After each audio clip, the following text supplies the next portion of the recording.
How the heroic stories of people who have shown courage in emergencies are inspiring. We remember these stories, inspired by them we tell them to friends. But even more we are attracted by incredible stories, destiny, God's will, especially those that border on the impossible. Such is the story about the fate of the Belarusian partisan Konstantin Kolyada, who, despite being shot during the war, it will soon celebrate its 90th anniversary. This wonderful old man lives in the village of Kelyashevichi, Petrikovsky district, Gomel region, Belarus. Often hosts journalists who listen with admiration, record, without shedding a single grain of memories about the unknown generation of Policia partisans, which has practically disappeared. Here is his story.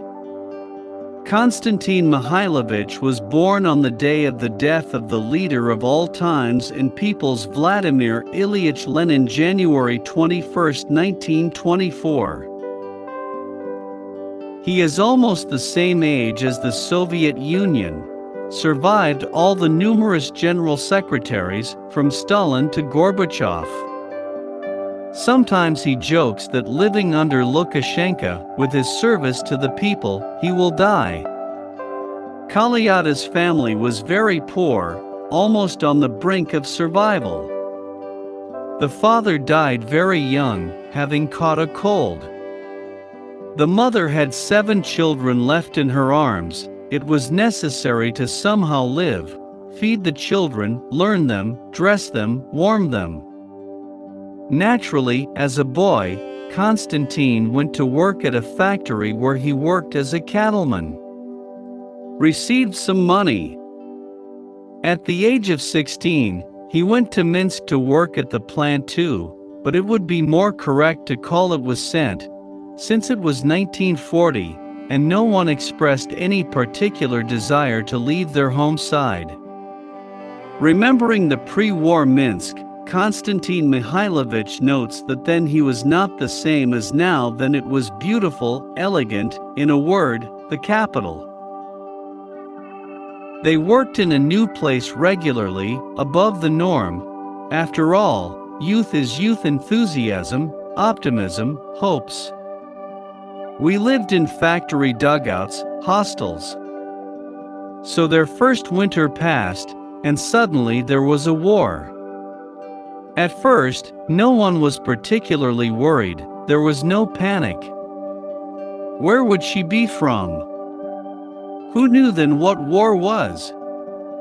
Even a senior foreman by the name of Shka told the guys, so that they did not particularly try to fulfill the new norm, they say, it is not known how it will come out yet. But the next day the Germans entered Minsk. Then all the workers were dismissed, having given the documents. All went out in some direction. Some, the older men, had already been mobilized by that time, so they went to the front. The others, younger guys, went home, including grandfather Konstantin on foot, through the villages began to return home to the Gomel region. We got there quickly, in just 2.5 days without a break in a continuous step. On the way, the Germans did not meet them, but the bombing had already taken place. In the native village of Konstantin Mihailovich, the enemy almost did not stand, but there were so many policemen that life with them simply did not become. The grandfather recalls how they laid eyes on his bike, demanded to give it back, otherwise they would have burned down his house, where his mother and children are. Somewhere shortly after returning home, there was already a rumor in the district about the created partisan detachment Sorochko No. 50 of the 125th Brigade of the Policia formation. The young man joined their ranks, like his fellow villagers. The assignments were very different, either subversive operations or reconnaissance of the situation. After all, we know that it was the Belarusian and Ukrainian partisans who played one of the key roles in 1943, which went down in history as the Reich War. And just then, when the Germans began to surrender their positions, crowded by Soviet troops, the enemies began to smash everything and everyone, trying to inflict damage, which, perhaps, and would have saved them for a while.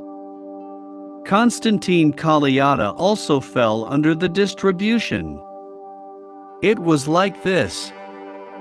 Sorochka's detachment was instructed to find the inhabitants of a certain village and take them to a safe place.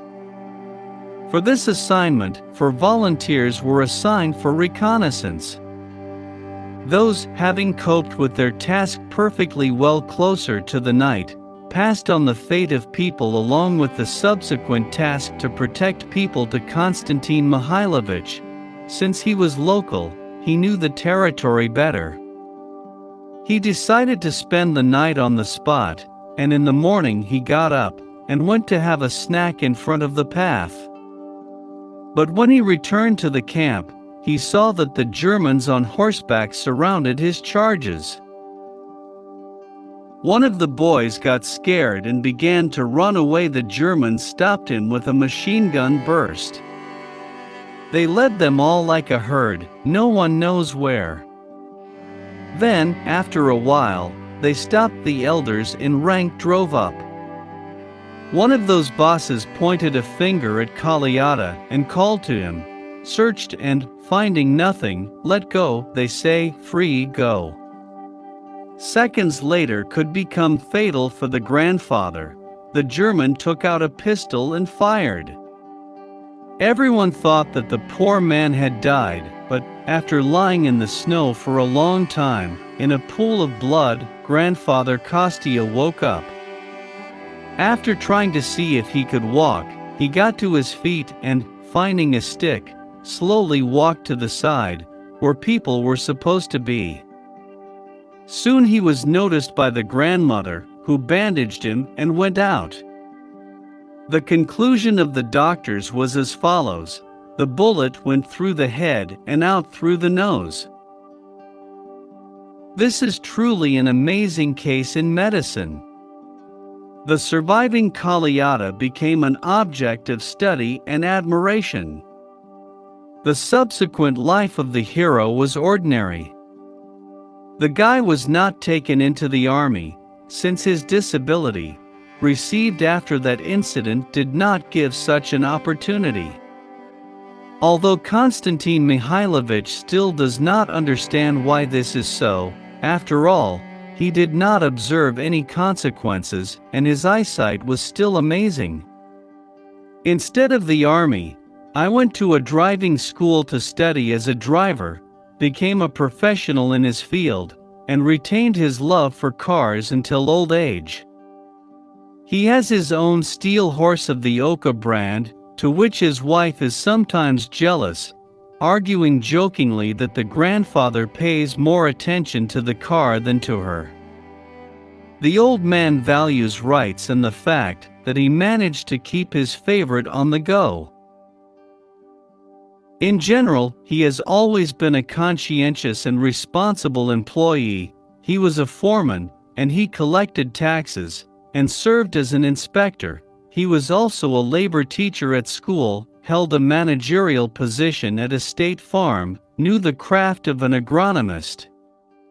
He built a house with his own hands, raised children and grandchildren with his wife. And although in Belarus there is also the problem of caring for war veterans, Kolyada objects, stating that he has everything, he also gives to his grandchildren. A married couple has a pension for 2 of 6 million Belarusian rubles, a little more than 5,000 hryvnia, but they keep a farm, chickens, an orchard. And in spite of everything, Konstantin Mihailovich Kolyada considers himself a happy person. In fact, the problem of providing veterans is very acute in our post-Soviet countries, since nowhere do they feel protected, even more or less warm and full.